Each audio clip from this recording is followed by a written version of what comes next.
నమస్తే అన్న, అందరికీ నమస్కారం.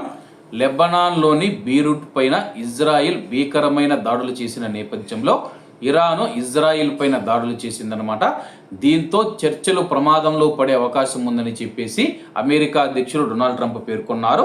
అమెరికా ఇరాన్ మధ్య కుదిరే ఒప్పందాన్ని అంగీకరించడం తప్ప ఇజ్రాయిల్ పీఎం నెతన్యాహుకు మరో మార్గం లేదని ట్రంప్ స్పష్టం చేశారు.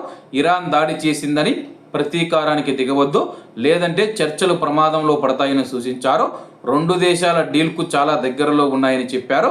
ఈ మేరకు ట్రంప్ నెతన్యాహు 30 నిమిషాలు ఫోన్లో మాట్లాడుకున్నట్లు తెలుస్తూ ఉంది.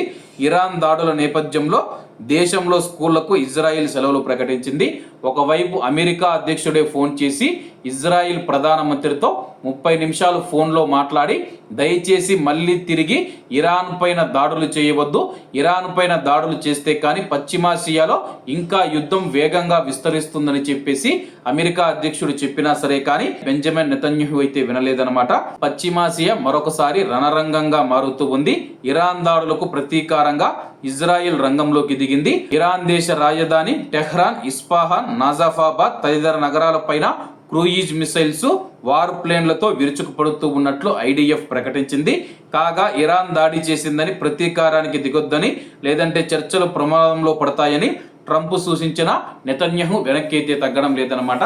ప్రస్తుతం ఈ నేపథ్యంలో ఇరాన్ తన యొక్క విమానాశ్రయాన్ని మూసివేసింది. అలాగే దానికి పక్కనే ఉన్న ఇరాక్ కూడా మనం చూసుకుంటే 3 రోజుల పాటు తమ యొక్క గగనతలాన్ని మూసివేస్తూ ఉన్నట్లయితే ప్రకటించింది.